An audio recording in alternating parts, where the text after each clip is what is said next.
Back to another video. और आज हम लोग देखने जा रहे हैं रामायण का 48वां एपिसोड। और लास्ट एपिसोड में हम लोगों ने देखा था कि किस तरीके से हनुमान जी वापस आए थे और उन्होंने जितने खुशखबरी दी थी, हाँ, जो भी संदेशा था और सारी सिचुएशन वहाँ पे जो हुई वो उन्होंने बताई थी, उसको बताया था। और आज देखते हैं कि आक्रमण कैसे करेंगे राम जी, क्योंकि नहीं भी तो आगे बहुत कुछ होना है ना। हाँ, लेकिन तो, उन्होंने एक तरह से कह लो कि कमांड दे दी है ना कि भाई आक्रमण अब हो जाना चाहिए।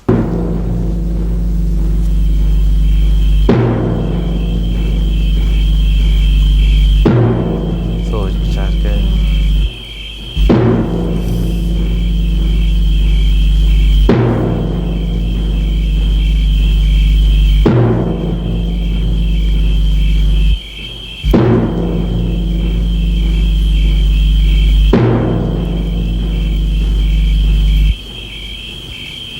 प्रभु, अभी तक विलंब का एक ही कारण था कि हमें इस बात का ज्ञान ही नहीं था कि देवी सीता कहाँ है।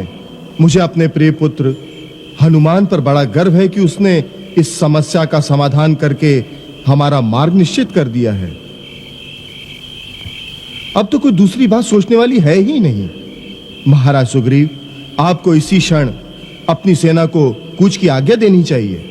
आपने श्री राम को जो वचन दिया है उसे पूरा करने में एक पल की देरी नहीं होनी चाहिए। मैं परमवीर केसरी से पूरी तरह सहमत हूं। महाराज को दिए हुए वचन को निभाना हम सबका प्रथम कर्तव्य है। उसमें अब देरी क्यों? प्रभु, हमारे पास बहुत कम समय है। रावण ने माता सीता को केवल 1 महीने की अवधि दी है। हालांकि नल कुबेर के श्राप के कारण वो बलपूर्वक भगवती सीता के सतीत्व का खंडन नहीं करेगा, परंतु वो क्रूर रावण 1 महीने के पश्चात देवी सीता की हत्या अवश्य कर सकता है। इसलिए तनिक भी विलंब करने से हमारा सारा अभियान विफल हो सकता है। युद्ध में विजय पाने के लिए सर्वप्रथम सेना में एक उत्साह का होना आवश्यक है। सो आप सबकी उमंग और उत्साह देखकर मेरा हृदय हर्ष से भर उठा है।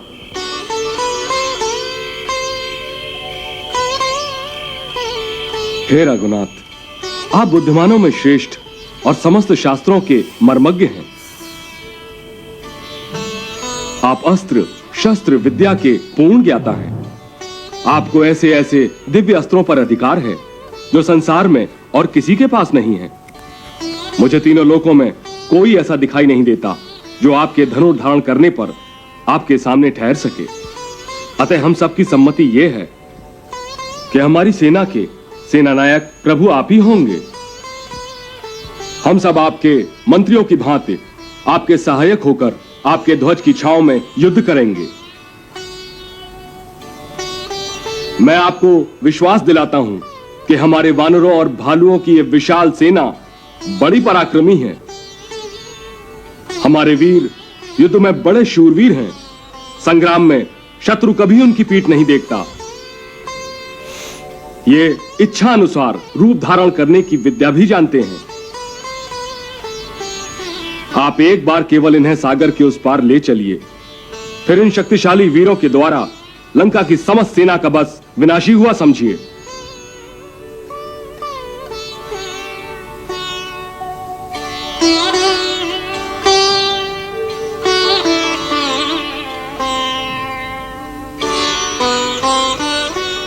महाराज सुग्रीव, ऐसे वीर योद्धा यदि मेरा साथ देंगे तो मैं सच कहता हूं, शीघ्र ही रावण और उसकी राक्षसी सेना का नाश कर दूंगा। एक सेनापति को शत्रु पर आक्रमण करने से पहले उसके बलाबल और उसकी सुरक्षा पद्धति का पूर्ण ज्ञान होना चाहिए। इसलिए हे हनुमान, रावण की सेना का परिमाण, नगर द्वारों को दुर्गम बनाने के साधन, लंका की रक्षा के उपाय, जो सब कुछ तुमने अपनी आंखों से देखा है, उन सब बातों का इस सभा में वर्णन करो।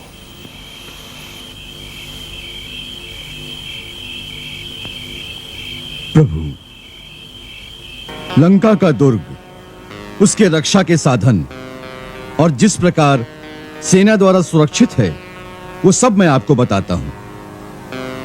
लंका के 4 बड़े द्वार हैं। उनके मजबूत किवाड़ों में बड़ी बड़ी अर्गलाएं हैं।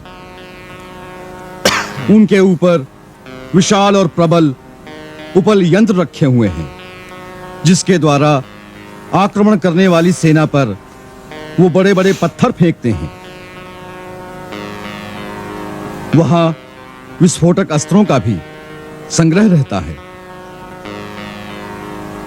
पुरी के चारों ओर सोने का एक परकोटा है जो अभेद्य है। उसके सब ओर भयानक और गहरी ठंडे जल की खाई है, जिसमें मकर आदि ग्रह भरे हुए हैं। इस खाई को पार करने के लिए चारों मुख्य द्वारों के सामने 4 संक्रम भरे हुए हैं, जो शत्रु के आने पर यंत्रों द्वारा पानी से उठा दिए जाते हैं। उसके चारों ओर प्राकृत और कृत्रिम रुकावटें हैं। 4 प्रकार के दुर्ग हैं और कई प्रकार की व्यूह रचना है, जिनका निरीक्षण रावण स्वयं करता है।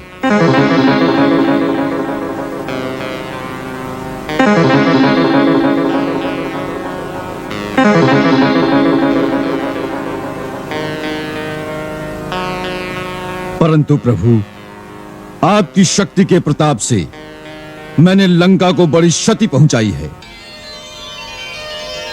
उनके संक्रमों को तोड़ दिया है और खाई को पाट दिया है, जिससे हमारी सेना को लंकापुरी में प्रवेश करने की सुविधा रहे। हे राघव, मैंने उनके बहुत से अस्त्र शस्त्रों के संग्रहालयों को विध्वंस कर दिया है।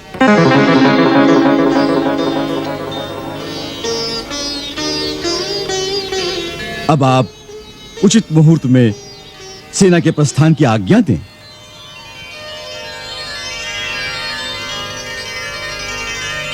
हनुमान, रावण की नगरी में जो साहस और पराक्रम तुमने दिखाया है, वो कदापि देवताओं से भी संभव न था।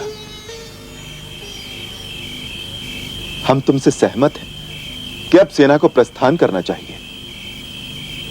महाराज सुग्रीव, हम आप सबकी सम्मति से सेना नायक का कार्यभार संभालते हैं।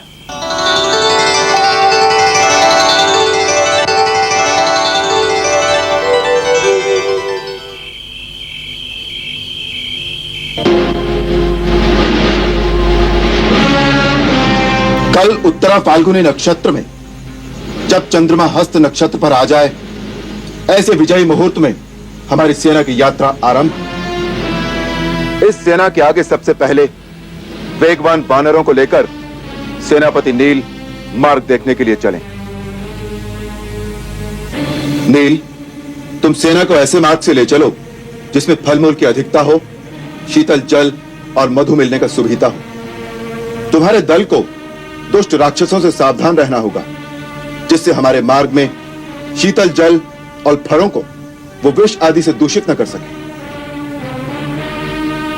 आगे चलते हुए शत्रु के गुप्तचरों से सावधान रहना तुम्हारा मुख्य कर्तव्य होगा। कहीं ऐसा ना हो कि हम आगे निकल जाएं और शत्रु पीछे से हम पर आक्रमण कर दे। सेनापति नील की सहायता के लिए महाबली गय, गवय और गवाक्ष भी आगे आगे चले। सेनापति वृषभ सेना के दाएं भाग में रहकर सेना की रक्षा करते हुए चले।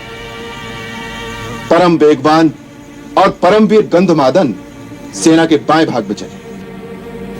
मैं लक्ष्मण, महाराज सुग्रीव, हनुमान और अंगद के साथ सेना के मध्य में रहेंगे और वहीं से सेना का संचालन होगा।